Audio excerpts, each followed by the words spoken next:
everybody, it's Margaret, VSG Margaret. I'm coming to you in my car. This is my first video. I figured I'd go ahead, being that I know I subscribed to a bunch of different people today, so I thought I'd go on here and put on a video.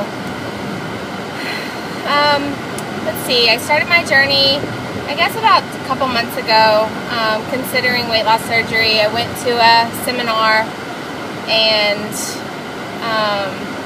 found out a couple weeks after that my insurance didn't cover it. So it wasn't because of my weight or anything else. They just don't cover weight loss surgery at all. So I started looking into some other options, and my husband was like 9,000,000% against me going to Mexico and having it done. So that was kind of out of the option.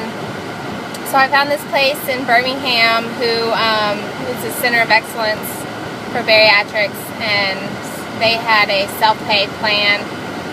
The only thing that kind of concerns me about it is there's no hospital stay. So you go in, you have your surgery, you leave there, you stay at a hotel that's right there by the hospital, and then go in the next day, have your drains removed, and then go home. It's only 2 hours from here, from my house, so it's not too terribly bad, but like everything's done over like all in one. Like I go on a Tuesday and I go to a nutrition class, then I go on Wednesday and I meet with the doctor and do all my pre-op stuff, and then I go in Thursday, have the surgery, and then go back Friday and then released to go home. And I've been watching a bunch of other YouTube videos, and I've been trying to find anybody else who's done the same sort of thing where they didn't actually stay in the hospital, and I haven't found any. So if you have, would you comment or let me know? Or I guess I'm just kind of concerned as to, you know, how I'm going to feel or how all that's going to work. I mean, they act like they do it all the time, so I guess that it's okay. Like I said, it's a center of bariatrics, you know, a center of excellence for bariatrics. So I know in order to get that certification, you have to meet a bunch of requirements. Sorry, stop in here quickly. So you have to meet a bunch of requirements to get that. So hopefully all will go well. I've done all the pre-op stuff. I've had all my blood work, and I've met, you know, I did like an phone interview with the doctor, and I went to see my regular doctor and had to get a referral from her, and she was 100% on board with it. I've been overweight my whole life, so she's seen me go up and down and up and down, and I never really have had a trouble with losing weight. My struggle is keeping the weight off. Right now I'm currently sitting right at about 260, which is my highest weight ever. I was 260 when I was 9 months pregnant with my first child, and that was my highest weight previous to this. Before, I've been like 253 and got down to 200, and then I slowly gained it back up and was about 248, and then got down to about 198, and now I'm back at 260. So that's where I'm at. I think that's part of my main reasoning for wanting to have the weight loss surgery, not because I struggle with losing weight, but because I struggle with keeping it off.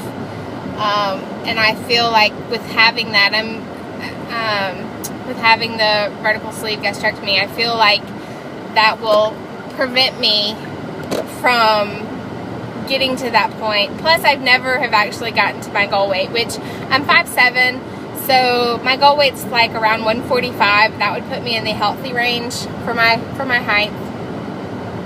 And, you know, I've never seen that ever. The lowest weight that I can remember ever being, you know, which I guess I probably started weighing myself around 6th grade, I think is probably when I really got concerned with it. The lowest weight I can ever remember the scale reading was 174, and that was the year after I graduated high school. I had done Atkins really, really hard, and I had gotten down to 174. And that's the lowest I can ever remember my weight being.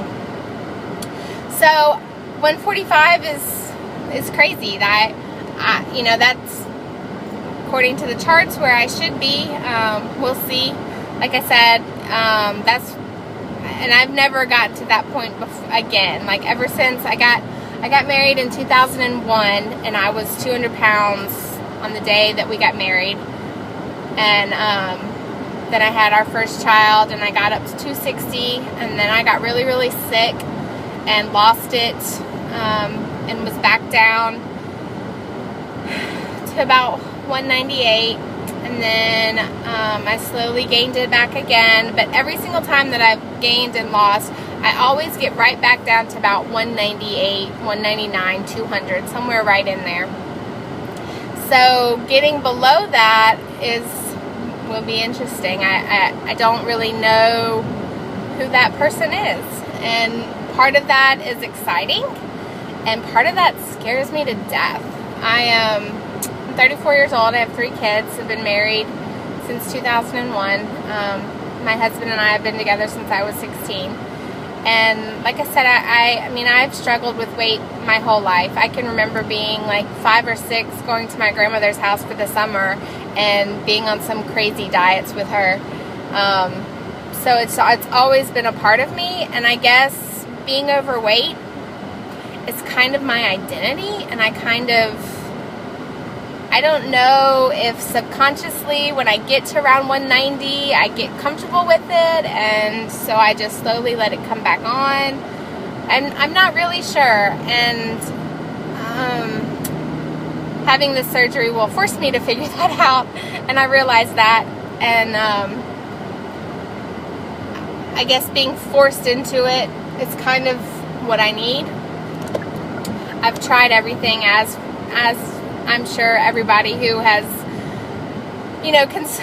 done weight loss surgery or is at that point, it's not your first step. You're not overweight one day and be like, hey, I'm going to go have weight loss surgery. Of course, that's not what you do. Everybody's tried everything. I've tried every diet pill, exercise. And again, like, they work. Almost everything works if you do it the way that it was intended to do. But my thing is I'm a stress eater, and I like food, and so when I have a bad day, I go eat a bag of M&Ms, or I go have a double cheeseburger and a large fry, and that's my comfort. And without having something that absolutely prevents me from being able to do that, I just don't know that I can control myself. Pathetic as that might sound, I don't know. But anyways, so that's where I'm at, and sorry this video is so long. I wasn't intending for, I guess we're only at 8 minutes, so I guess it's not too bad. Oops, sorry. So anyway, so that's where I'm at, and I will update you along the way. Like I said, still waiting for a surgery date. I talked to them the other day, and I was looking for the first week in September, but the doctor's schedule, she didn't have the doctor's schedule for September yet, so she wasn't able to schedule me. So she'll be calling me back probably in the next week or two to actually put a hard date to it. So, but that's my journey, and I will update you along the way. Thanks.